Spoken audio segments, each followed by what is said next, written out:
Viewers, আজকে যে কথা বলবো সেটা হচ্ছে ফাই নেটওয়ার্কের আপডেট নিয়ে। আপডেটটা কিন্তু নতুন না, পুরানো। তো পুরনো আপডেট হওয়া সত্ত্বেও কিন্তু এই আপডেটটা এমনভাবে শো করাইতেছে সবার সামনে, মাইনিং স্টার্ট করার পরই কিন্তু এই আপডেটটা দেখাচ্ছে, অথবা মাইনিং স্টার্ট করতে গেলে কিন্তু এই আপডেটটা দেখাচ্ছে। ঠিক আছে? সো এই আপডেটটার জন্য কিন্তু অনেকেই মেসেজ করতেছেন যে আসলে এই আপডেটটা কিসের আপডেট। ঠিক আছে, আপনারা সকলেই জানেন যে কিছুদিন আগে আমাদের হচ্ছে ডেডলাইন নামে একটা অপশন দিয়ে দিছিল, যে আমরা এতদিনের মধ্যে যদি আমরা কেওয়াইসি কমপ্লিট না করি তাহলে কিন্তু আমাদের মাইনিংটা বন্ধ করে দিতে পারে। আর সেটাই কিন্তু এখন তারা এইভাবে শো করাচ্ছে, deadline to migrate your Pi. ঠিক আছে? তো এটা নিয়ে কারো কোনো রকম টেনশন নেওয়ার কোনো কারণ নেই। এটা নিয়ে ভিডিও তৈরি করার মেন কারণ আমার এটাই হচ্ছে যে যারা এই অপশনটা এইভাবে শো করার কারণে অনেকেই হচ্ছে আতঙ্কিত হয়ে যাচ্ছেন। আতঙ্কিত হওয়ার কোনো কারণ নেই। এটা হচ্ছে আপনার আবারও আপনাকে দেখিয়ে দিচ্ছে যে আপনার সময় কতটুকু হতে পারে, বা আপনি এই আপডেটটা যদি কমপ্লিট না করেন কতদিনের মধ্যে আপনার মাইনিংটা বন্ধ হয়ে যাবে। দেখেন, grace period started on July 1st 2024, অর্থাৎ তারা স্টার্ট করছে এই নিয়মটা। মানে প্রথম যে আপডেটটা আসছিল, এটা ডেডলাইনের আপডেটটা, সেটা হচ্ছে 1ম জুলাই থেকে স্টার্ট হয়েছে। ঠিক আছে? তারপর হচ্ছে completed KYC application within 3 months and মাইনেট migrate within 6 month, অর্থাৎ আপনি টোটাল পাবেন হচ্ছে 9 মাসের মতো। ঠিক আছে? আপনার হচ্ছে কেওয়াইসি অ্যাপ্লিকেশন পাওয়ার সাথে সাথে কেওয়াইসি জমা দিতে হবে, 3 মাসের ভিতরে কেওয়াইসি আপনার কমপ্লিট হতে হবে। অর্থাৎ যারা কেওয়াইসি পেয়ে গেছেন এখন পর্যন্ত জমা দেননি তাদের ক্ষেত্রে কিন্তু এই বিষয়টা কিন্তু অনেকটাই গুরুত্বপূর্ণ। এবং 6 মাসের মধ্যে কিন্তু আপনাকে কমপ্লিট করতে হবে মাইগ্রেট টু মাইননেট, কারণ মাইগ্রেট টু মাইননেটের আগে কিন্তু আমাদের কাছে একটা 7 নাম্বার অপশন আছে, 6 না 7 যেন, নাকি 8, যাই হোক, ওই যে এগ্রিমেন্ট পেপারটা সাইন করতে হয়, আপনারা সকলেই জানেন এইটা এগ্রিমেন্ট পেপার বলে। তো সেটা কিন্তু আপনারা খুঁজে বের করে নিতে পারবেন গেলেই। তো সেটা কিন্তু আমাদেরকে কমপ্লিট করতে হবে। যদি আমরা কমপ্লিট না করি তাহলে কিন্তু মাইগ্রেট টু মাইননেট এইটা কমপ্লিট হবে না, অর্থাৎ 9 নাম্বার অপশনটা কমপ্লিট হবে না। যার জন্য তারা এটা একটা টাইমিং দিয়ে দিছে। অনেকেই কিন্তু আমরা অনেক আপডেট করে কমপ্লিট করিনি, বা নতুন যারা স্টার্ট করতেছেন মাইনিং তারাও কিন্তু অনেক আপডেট কিন্তু কমপ্লিট করেননি। ঠিক আছে? আবার অনেকেই বলতেছেন যে নতুন ওয়ালেট ক্রিয়েট করতেও কিন্তু দিচ্ছে না। কেন দিচ্ছে না? এটা আপনাদের কোনো সমস্যার কারণে হয়তোবা এখানে আপনাদেরই কোনো সমস্যা আছে, বা আপনাদেরই কোনো ভুল আছে যার কারণে আপনাদেরকে নতুন ওয়ালেট ক্রিয়েট করতে দিচ্ছে না।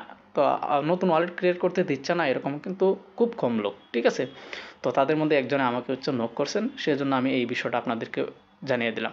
অনেকেই বলতেছেন যে ফাই নেটওয়ার্কটা লঞ্চ করবে কখন? আর অনেকে আবার বলতেছেন যে ফাই নেটওয়ার্কটা স্ক্যাম করবে। ঠিক আছে? স্ক্যাম করলেও আপনারা কিন্তু অফিসিয়ালভাবে ফাই নেটওয়ার্কটা সেল করতে পারতেছেন। ফাই নেটওয়ার্কের টিম থেকে অফিসিয়াল না, এতেনা নেটওয়ার্কের অফিসিয়াল ওয়েবসাইটের মাঝে কিন্তু 48 বা 50 টাকা করে সেল করতে পারতেছেন। আপনারা যখন ঢুকবেন তখনই দেখতে পাবেন তাদের অফিসিয়াল সাইটের মাঝে ফাই নেটওয়ার্কের 45-46 সেন্ট করে আছে, 0.46 সেন্ট। ঠিক আছে? অর্থাৎ প্রায় 50 টাকা প্লাস বর্তমানে ফাই নেটওয়ার্কের আছে। তো আপনারা সেখানে সেল করতে পারবেন, অথবা থার্ড পার্টির কাছেও যদি সেল করে সঠিকভাবে টাকা হাতে নিতে পারেন তাহলে ভালো। কিন্তু এটা স্ক্যাম করার কোনো চান্সেস নাই। যদি করেও তাহলে কিন্তু অনেকেরই ক্রিপ্টোকারেন্সির থেকে দূর হয়ে যাবে অনেকেই। ঠিক আছে? ক্রিপ্টোকারেন্সিতে মাইনিং করাটা করবেই না তারা। ঠিক আছে? অনেকেই আছে এই ফাই নেটওয়ার্কের উপরে ভরসা করে আছে। তারপর হচ্ছে এখানে আমাদের the timer will pass pose for specific system blocks. ঠিক আছে? আপনার টাইমার বর্তমানে পোজ যদি করে রাখে, যেমন পোজ যদি করে রাখে, যেমন বন্ধ হয়ে রয়েছে 184 দিন গানের মাঝে উঠছে কিন্তু কাউন্ট হচ্ছে না, অর্থাৎ রানিং হয়নি, এখন পর্যন্ত স্টার্ট হয়নি সময়টা। এটার কারণ হতে পারে তাদের নিজেদের কাছে কেওয়াইসি দিছে, আপনি কেওয়াইসি সাবমিট করছেন কিন্তু তারা কেওয়াইসি অ্যাকসেপ্ট করেনি, যার কারণে অনেকেরই পোস্ট করে রাইখা দিছে, তারা টাইমটা রানিং করেনি। ঠিক আছে? ওইটা নিয়েও টেনশনের কোনো কারণ নেই। তারপরে সে দেখেন, if you miss one of the deadline you are at risk of losing your Pi. যদি এই ডেডলাইনের ভিতরে কমপ্লিট না করেন তাহলে লস, মানে আপনার অ্যাকাউন্টের জন্য রিস্ক বিষয়টা, আপনার অ্যাকাউন্টের জন্য ক্ষতিকর বিষয় এই যে ডেডলাইন অপশনটা। ঠিক আছে? আপনাকে হচ্ছে এর মধ্যে কমপ্লিট করতে হবে, আর নাহলে কিন্তু আপনার ফাইলগুলো হারিয়ে ফেলবেন আপনি। সেটাই বলছি এখানে যে risk of losing your Pi, কারণ আপনার মাইনিং বন্ধ করে দিবে, তার মানে আপনার অ্যাকাউন্টে ফ্রিজ করে দিবে। তারপরে click here for more information, এখানে ক্লিক করলে আপনার যে ডেডলাইনের যে আপডেটটা আসছিল গত কয়েক সপ্তাহ আগে, 2-1 সপ্তাহ আগে, সেটার যে সম্পূর্ণ একটা আপডেট আসছিল সেটার কিন্তু ইনফরমেশনটা আপনারা এখানে পেয়ে যাবেন। তারপরে আই আন্ডারস্ট্যান্ডে ক্লিক করলে পরে কিন্তু আপনার এখান থেকে বেরিয়ে চলে আসতে পারবেন, ঠিক আছে। এরপরে মাইনিং স্টার্ট করতে পারবেন। আর যদি আপনারা ক্লিক হেয়ারে ফর মোর ইনফরমেশনে ক্লিক করে আপনার বাকিটুকুও দেখতে চান তাহলে কিন্তু এইটা এখানে দেখতে পারবেন। সেম কথাই কিন্তু তারা এখানে মজা বলছে, ঠিক আছে। তারা স্টার্ট করছে কবে থেকে এবং কত মাস আপনাকে দেবে কেওয়াইসির জন্য অথবা মাইনেট টু মাইগ্রেটের জন্য কত মাস দেবে, এই বিষয়গুলোই কিন্তু এখানে বলা আছে।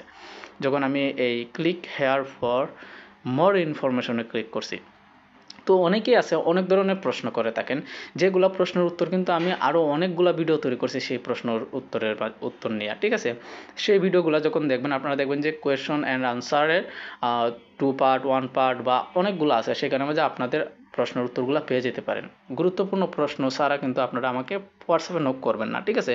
আর যাদের গুরুত্বপূর্ণ প্রশ্ন আছে বা এমন কোনো কিছুই জানেন না ক্রিপ্টোকারেন্সি সম্পর্কে, তারা আমাকে হোয়াটসঅ্যাপে নক করতে পারেন, মেসেজ করে রাখবেন, ডাইরেক্ট কেউ ফোন দিবেন না, এমনকি হোয়াটসঅ্যাপেও ফোন দিবেন না। ধন্যবাদ, আজকের জন্য এইটুকুই রাখতেছি। যারা নতুন আসছেন টেলিগ্রামে জয়েন হয়ে যাবেন, চ্যানেলটা সাবস্ক্রাইব